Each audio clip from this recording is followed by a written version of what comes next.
Aaron Tomlinson, your live this morning on May 30th was really insightful, and it's opened up some new neurological pathways, you could say, in me. And I always want to state, and I apologize if I don't always do this when I sound like I'm talking so matter-of-factly for everyone. I'm not talking for everyone. This is just some layers in my awareness that I am becoming conscious to, and I just like to articulate it. And it could be applied generally, of course, only if you have the neurological patterns, you're going to recognize and resonate with what I say. And if you don't, then you don't. This concept of the neurological patterns is quite eye-opening for me. In a way, oh, please let me have the words to articulate this. First of all, I want to validate every person's experience. Every person's experience is real, is valid, is created by their unconscious mind. And first of all, I think I would like to say, to posit, that which we have named God, the mystical, is really the function of our unconscious mind, but because we lacked the scientific knowledge of some of the capabilities of the unconscious mind, the subconscious mind. Aaron, you spoke about our brain pulling fragments and bits and pieces and establishing a pattern, see? And in our so-called conscious awareness, which is really next to nil, we're not aware that our brain is doing that while we sleep. Our unconscious mind, our unconscious part of the brain, that is assembling all these data bits, these fragments from all of our experiences, and then shaping it into a pattern. That is, I believe, what we mysteriously called God, because we had no understanding of this mysterious function of the subconscious mind. And so, yeah, if you think of your subconscious mind as this mysterious being we call God, because the subconscious mind is orchestrating, designing our pattern, designing our behavior, designing our blueprint, designing our pathway. And it's doing that daily, right? It collects the unconscious data bits that our conscious mind does not register, but everything goes into the subconscious. And then our subconscious mind pieces together this map that we function in.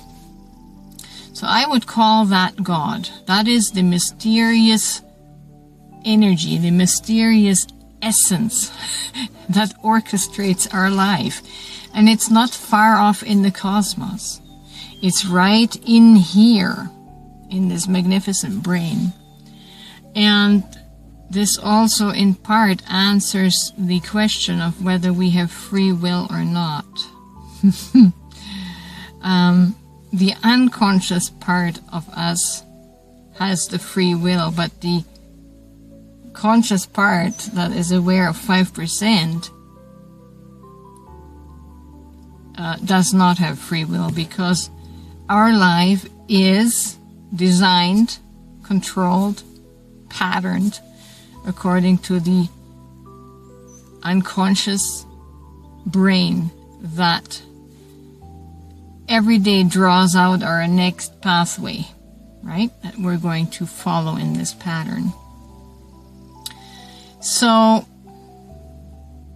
this also ties into all of the different experiences. Like you said, some people, some children are born with intuitive gifts where they can speak to plants, speak to trees, speak to animals.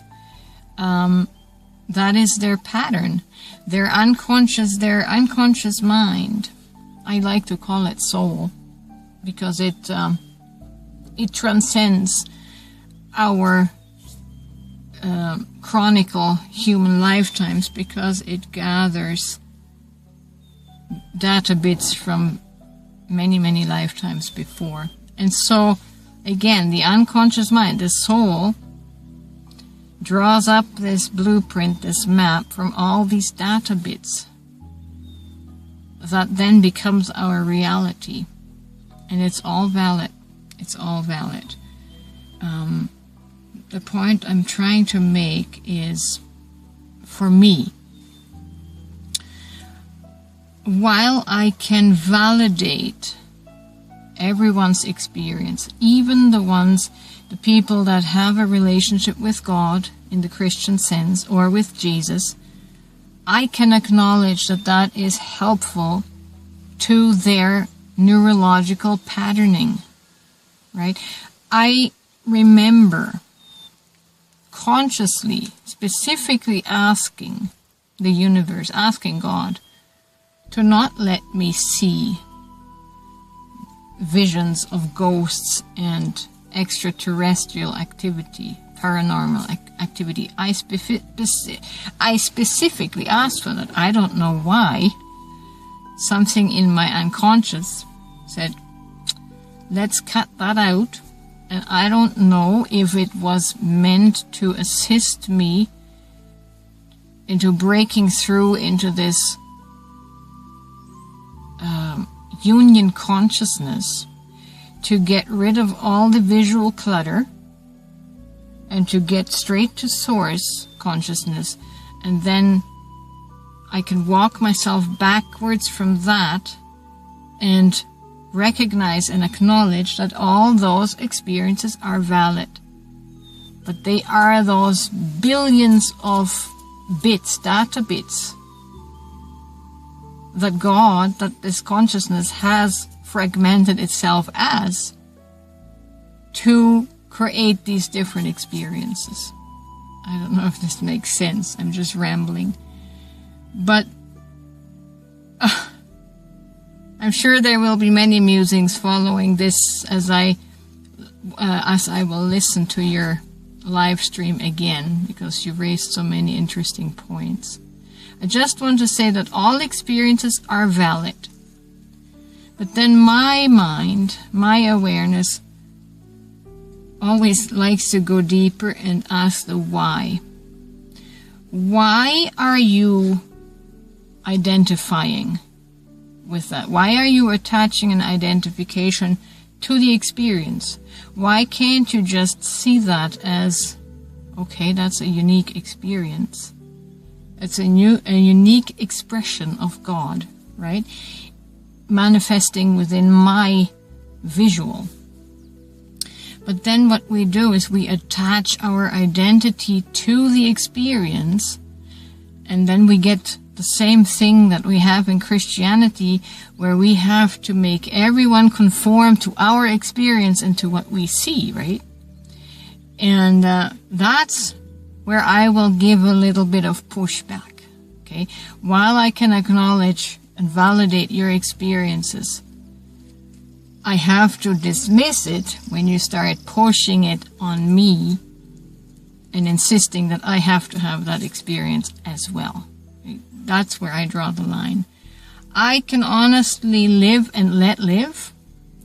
I think people should explore and express everything that is in their reality. But then also cultivate an awareness of whether you allow those experiences to shape you, to create an identity for you, or whether you can maintain the overall unity consciousness of the one, and you just see yourself expressed as, you know, this experience, let's say, with elementals, with fairies, whatever you might be seeing, okay? As long as you're able to maintain the unified consciousness and just say, oh, that's a fascinating experience of God consciousness.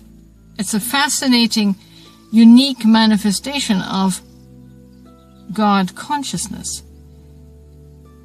Just don't call that's the only way God expresses, right? God is everything. God is even the expression of an atheist. So I hope that we can have a plethora of unique experiences and still maintain that unified consciousness that this is just another expression of source consciousness. And enjoy it. Enjoy your experience as much as you can. It's not always enjoyable to have these gifts, these metaphysical gifts. It can be quite disturbing for regular human life. But yeah, that is my desire, my hope, to validate everyone in their experiences. I certainly don't mean or want to gaslight anyone. But at the same time, I have to think through these things and process them within my neurological pattern and see where they fit. And if they don't fit, I have to dismiss them without dismissing you, right? So that's the tricky part. Anyways, I hope some of this made sense. You raised so many interesting points. And like I said, I'll probably come back with some more comments later.